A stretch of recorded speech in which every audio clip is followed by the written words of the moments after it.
안녕하십니까. 육사 총구국동지회는 5.18에 대한 진실 규명이 없는 대한민국 현대사는 분열과 굴곡의 야사이며 내전의 원인이 될 수 있다며 5.18 진상규명과 관련해 입장문을 발표했습니다. 5.18 41주년을 맞아 육사 총구국동지회가 발표한 입장문은 다음과 같습니다. 5.18은 한국 현대사에서 6.25 전쟁 다음으로 슬픈 비극의 역사입니다.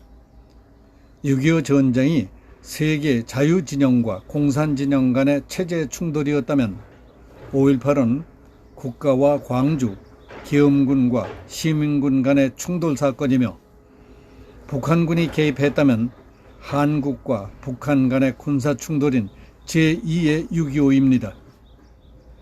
지금도 좌파는 5.18을 독재에 항거한 민주화 운동이라고 주장하고 있습니다. 우파는 5.18을 단군 조선 이후 최고의 폭동이자 반란이라고 주장합니다. 진실 규명에 따라 5.18의 역사 해석이 다 바뀔 수 있는 역사 전쟁입니다. 명확한 진상 규명과 합법적인 후속 조치를 촉구했습니다. 그 내용을 소개해 드리겠습니다. 하나, 5.18 진상규명조사위원회는 중립적 활동으로 한 점 의혹도 없이 진상을 규명해야 합니다. 5.18 진상규명위원회는 5.18 진실규명을 통한 갈등을 해소하고 대국민 화합을 목적으로 2020년 5월 10일 발족해서 1년이 지났습니다. 5.18 진상규명의 핵심은 계엄군에 의한 피해 민간인 추가 발굴과 동법 제3조 6항에 따라 북한군의 개입 여부를 규명하는 것입니다. 계엄군에 의한 민간인 피해 사례는 양심선언을 통해서 접수되고 있습니다. 그러나 북한군 개입의 주요 단서가 되는 탈북자들의 증언은 조사위원회에 의한 증언자 회유와 압박으로 증언 자체가 막히고 있습니다. 진실규명은 합의 대결이 아니라 과학적 접근과 상호 인정을 통해 진실에 접근해야 합니다. 그런데 조사위원회가 오히려 진실을 일방적으로 덮고 있습니다. 5.18 진상규명법에는 제척 대상자를 명시하고 있습니다. 그러나 현재 9명의 위원들 가운데 6명은 광주 토박이로 제외 대상이며 송선태, 안종철, 오승영 등 3사람은 5.18 관련 단체장으로서 공정한 조사를 기대할 수 없는 제척 대상자들입니다. 따라서 5.18 피해자 및 5.18 단체장 3사람은 자진 사퇴하고 진실 증언을 방해한 이동욱은 조사위원 자격을 박탈할 것을 촉구합니다. 둘, 5.18 관련 기관의 공정한 후속 조치와 합법적 책무를 촉구합니다. 국민은 5.18의 아픈 역사에 모두 애도하면서 5.18 관련 표현의 자유와 알 권리마저 봉쇄하는 5.18 왜곡 처벌법과 매년 유공자가 증가하는 데 대해서는 수용할 수 없습니다. 보훈처는 5.18 유공자 선정 절차를 광주시로 이관한 배경과 5.18 유공자 전원의 공적기록서를 공개하고 감사원은 5.18 진상규명위원회 직무감찰을 통해 진상규명조사위원 편성의 위법, 편법성과 중립성 훼손 행위를 밝혀주시기 바랍니다. 국방부는 국가의 명을 받고 출동해 절대 절명의 위기, 폭동이 확산되면 북한이 남침할 것이라는 정보를 인식하고 진압하다가 유명을 달리한 전사자 27명을 순직으로 처리한 배경을 밝혀야 합니다. 그리고 전사를 순직으로 처리한 부당한 조치에 대한 반발로 군인과 경찰이 앞으로 분쟁 및 폭동지역 출동 명령을 거역한다면 어떻게 할 것인지에 대한 입장을 밝혀야 합니다. 계엄군으로 출동했던 분들과 5.18을 자발적으로 연구한 분들은 지금도 북한이 개입했었다는 무수한 관련 의혹을 제기하고 있습니다. 5.18 진상규명위원회가 공정하고 인정받는 진상규명을 원한다면 이들의 주장과 자료를 넘겨받아 함께 현장 답사를 해야 합니다.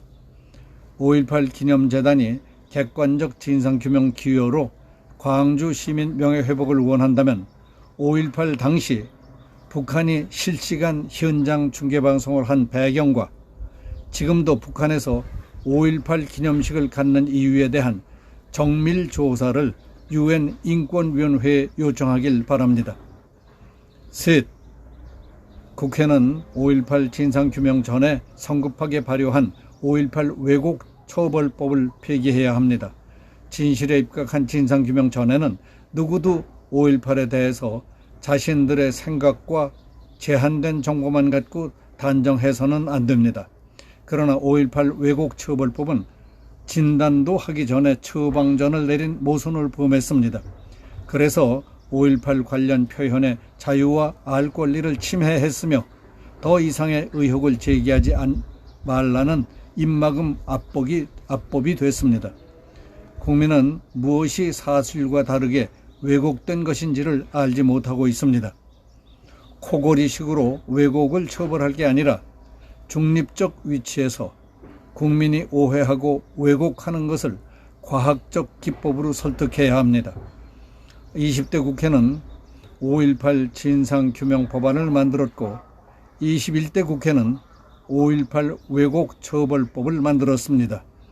21대 국회는 성숙된 자세로 진상규명 전 5.18 왜곡 처벌법 발효 중지와 대국민 화합 차원에서 5.18 북한군 개입 관련 고소 고발건 재판 중지를 골자로 하는 보완법을 발의하길 바랍니다. 5.18이 북한군 개입 없이 오로지 광주 시민에 의한 민주화 운동이었다면 5.18은 최초에 누가 기획하고 어느 단체가 주도했으며 근본 출발부터 밝혀야 합니다.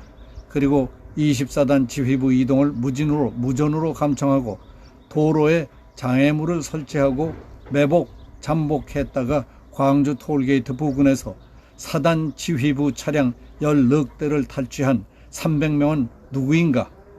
44개 무기고는 4시간 만에, 기아자동차는 1시간 만에 탈취할 수 있는 고도의 조직력은 어떻게 설명할 것이며 민주화 운동과 관련이 없는 광주 교도소를 5차례나 습격한 사실은 어떻게 해석할 것인가?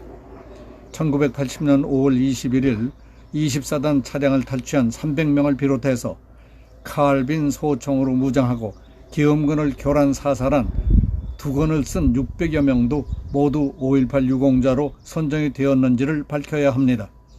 국민 대다수는 5.18 민주화 운동을 왜곡하거나 폄훼하지 않습니다. 다만 북한 특수부대와 편의대가 개입해서 민주화 운동을 폭동으로 변질시킨 과정과 5.18 역사의 진실을 알고 싶을 뿐입니다. 미얀마 군부 쿠데타에 반기를 든 미얀마 시민은 100일 이상 투쟁하면서 800여 명의 학살과 5,000명 이상의 체포와 폭행을 당하면서도 무기고와 방송국, 교도소는 공격하지 않았습니다.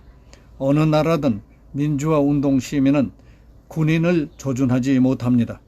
이제 5.18 민주화 정신이 필요한 곳은 독재 체제인 북한뿐입니다. 프랑스 좌파 대부였던 사르트르는 6.25 전쟁과 관련해 처음에는 남한 괴뢰도당이 북한을 침략했다고 했다가 남침 사실이 밝혀지자 남한과 미국이 남침을 유도했다는 주장을 내놓았다가 영원히 매장된 사실을 5.18 진상규명 관련 모든 조사위원과 헌법기관 5.18 단체는 상기하길 바랍니다. 이상은 5.18 41주년을 맞아 육사 총구국동지회가 발표한 입장문이었습니다.